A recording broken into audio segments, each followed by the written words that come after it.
Awesome. Hey there, so I'm here with the Canadian Patriot Report. We're here talking to Stephen Garvey. So Stephen Garvey is the leader of the National Citizens Alliance, and we're doing this interview so he can give people a better idea of what the National Citizens Alliance is all about.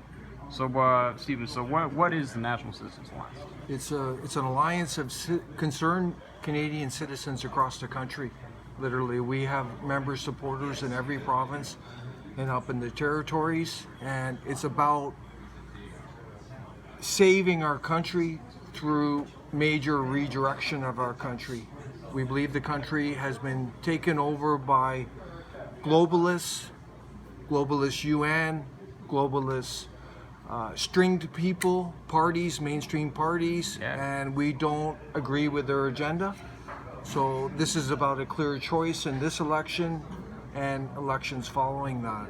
But we encourage people to go look at our platform, our policies at nationalcitizensalliance.ca to learn more about our agenda. Yeah, absolutely. And it seems like a lot of the people down there that I interviewed had absolutely no idea about what you were writing, no idea about anything.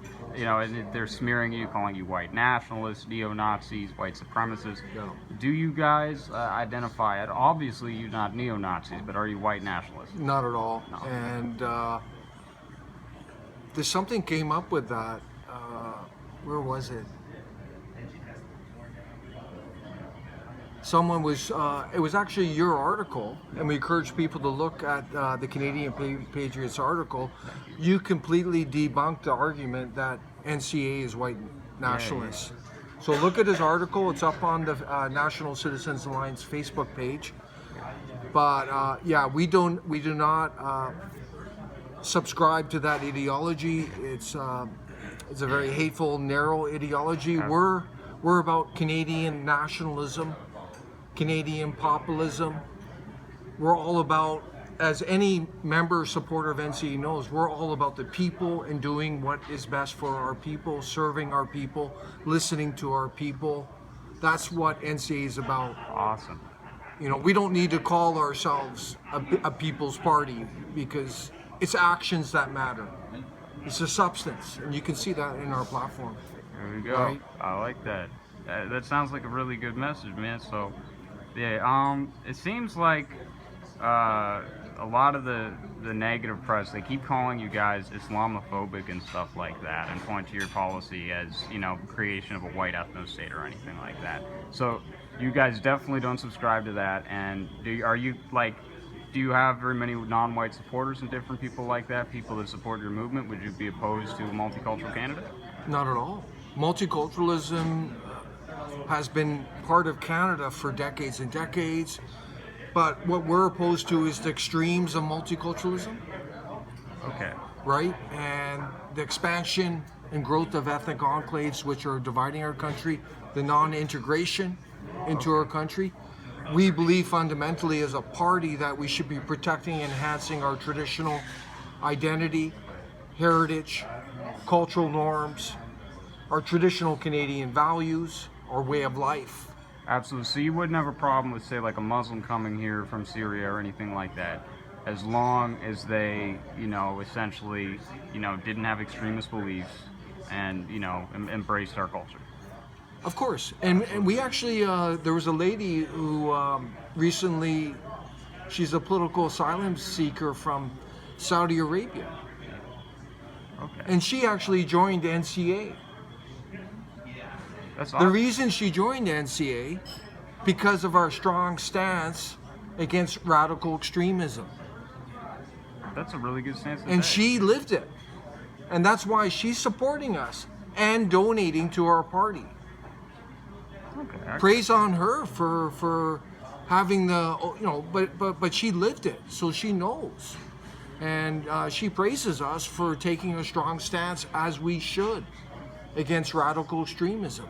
Absolutely, yeah. That's a fair. Just so you know that we're open to all Canadians, but we don't want people in the party who don't respect our fundamental beliefs, the direction of the party, who are here all about themselves, I got you.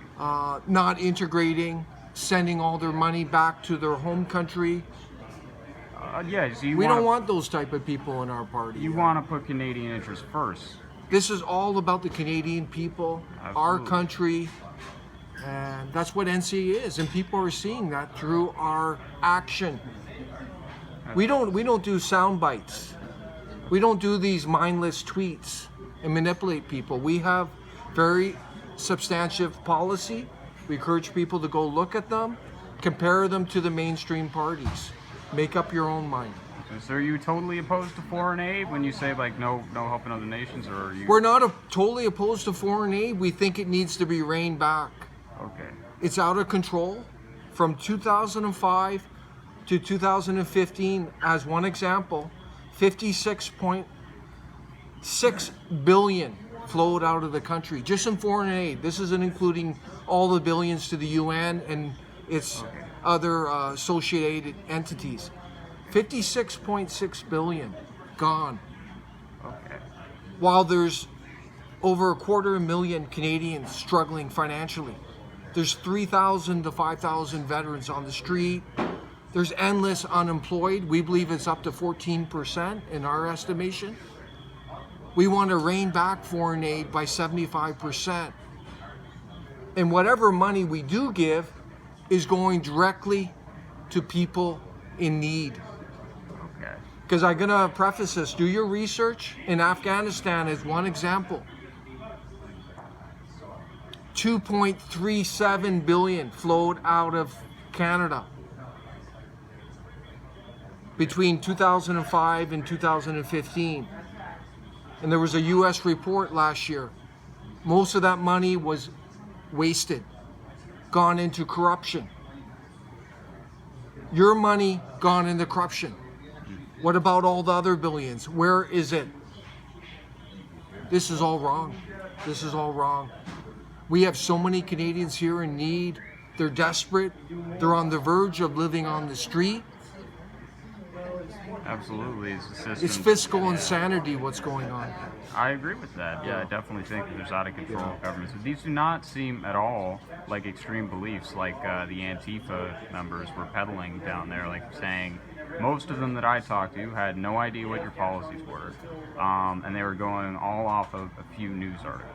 Yeah. So I'd like to, take a minute for you to basically just give you the opportunity to dispel, any, like, have you been covered in any news articles, like some fake press or anything like that? Have they said any things about you that have been outright lies in the media? Yes, they have.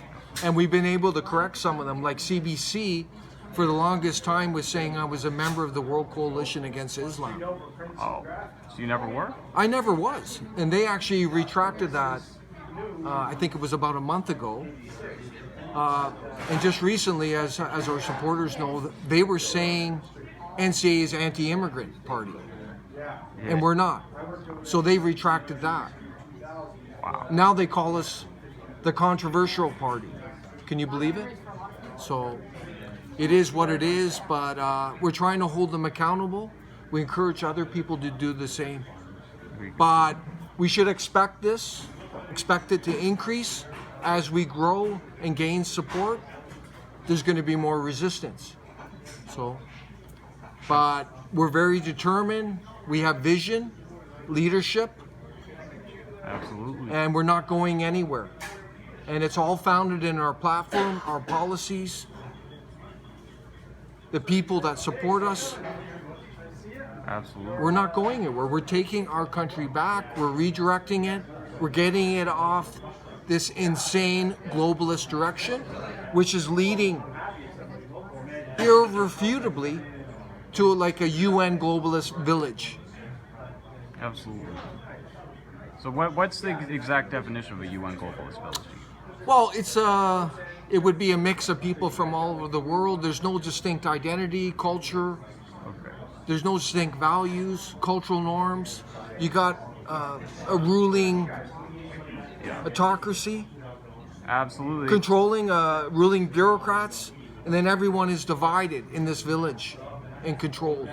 From what I'm hearing, because people always say, "Oh, well, you're against all these other." To me, it sounds like you're more against the idea of people coming in, and not necessarily just people because of the color of their skin, but because of their political alliance, that are let in because they, just have an open border policy, and they're not screening people and saying, oh, well, here's a person, coming from Saudi Arabia or one of these countries, they're Islamic or whatever their religion is, right? Or whatever their race is. Okay, this person is a good person, they're a good fit for Canada, let's let them in.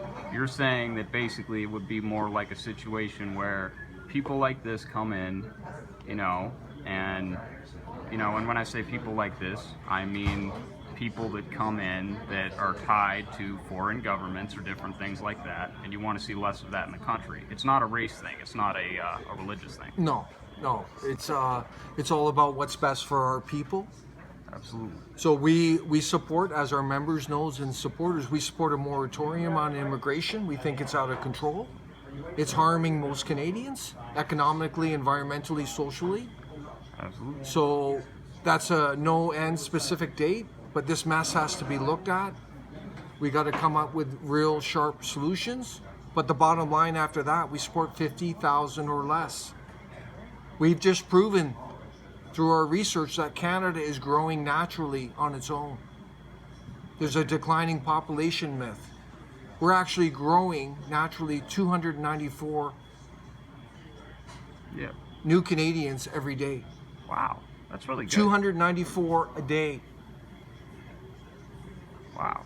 So we want to rein this in, but what we're against, we're not against, it has nothing to do with religion, color of skin, or anything like that. What we're against is radical extremists. Absolutely, yeah. So we will do everything in our power to keep these criminal thugs out of our country. Absolutely. And I give you an example, like the Edmonton terrorist that came up from the U.S. under a Harper regime. He drove a truck and ended up knifing a cop. We want to keep these criminal thugs out of our country. Yeah, absolutely. That's not an extreme belief at all. Yeah, it's crazy. And some of these people happen to be Islamic, so be it. But they could be any other religion, right? So it doesn't matter. It's not religious based, right? Absolutely. So it's a hell of a world that those people down there could really want to create, where you're over here saying we don't want extremism of any variety, whatever the flavor of extremism, we don't want it. And then they call you an extremist for saying that. Exactly. I'll give you another example. There's groups in Mississauga, Ontario, for example. They openly support Sharia. Yeah. So we're questioning, why are they in our country? We don't want them in our country. Absolutely. Sharia has no place in Canada, so these type of people we would not let in our country. We would do everything in our power so they don't operate in our country. That's it.